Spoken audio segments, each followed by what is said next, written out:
வணக்கம் ஃப்ரெண்ட்ஸ், இன்றைக்கி உருளைக்கிழங்கு லஞ்ச் எப்படி பண்ணலான்னு பார்க்கலாம். வெங்காயம் கட் பண்ணி வச்சுக்கோங்க. ஒரு சின்ன தக்காளி, உருளைக்கிழங்கையும் கட் பண்ணி வச்சுக்கோங்க. பூண்டும் தட்டி வச்சுக்கோங்க, 4-5 பூண்டு. அதை நான் வீடியோவில் எடுக்கலை, மறந்துட்டேன், சாரி. இப்போ சட்டியில் எண்ணெய் ஊற்றிக்கலாம்.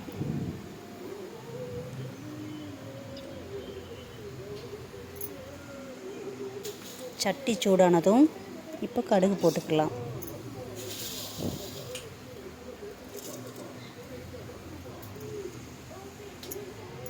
கடுகு பொரிஞ்சிருச்சுங்க. இப்போ நம்ம தட்டி வச்ச பூண்டு போட்டுடலாங்க.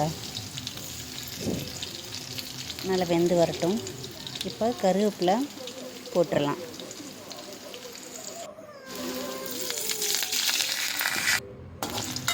லைட்டாக கிளறி விட்டுக்கோங்க.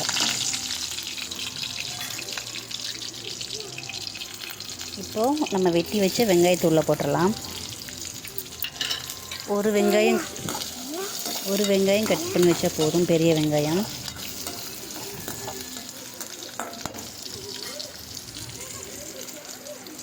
வெங்காயம் வெந்ததும் இப்போது அந்த சின்ன தக்காளியை கட் பண்ணி உள்ளே சேர்த்துடலாம். லைட்டாக கிளறி விட்டுக்கோங்க.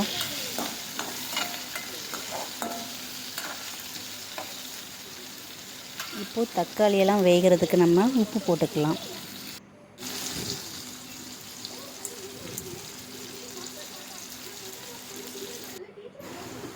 தக்காளி நல்லா வெந்துடுச்சுங்க. லைட்டாக கிளறி விட்டுக்கலாம்.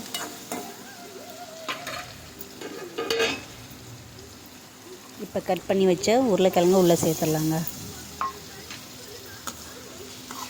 லைட்டாக கிளறி விட்டுடலாம்.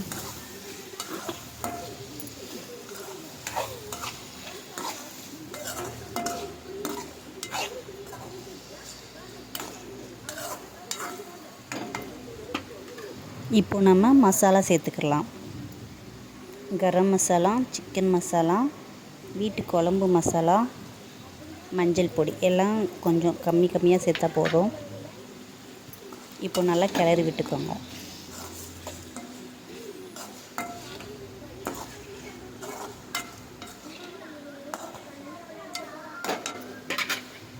இப்போது உருளைக்கிழங்கு வேகிறதுக்கு கொஞ்சமாக தண்ணி ஊற்றினா போதும். மூடி போட்டு நல்லா வேக வச்சிடலாங்க.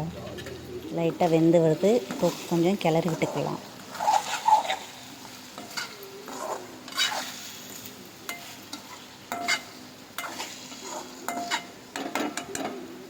இப்போ மூடி போட்டு வேக வச்சிடலாங்க.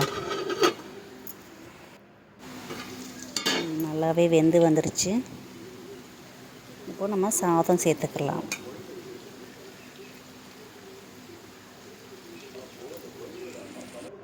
இப்போது சாதத்தை நல்லா கிளறி விடலாம்.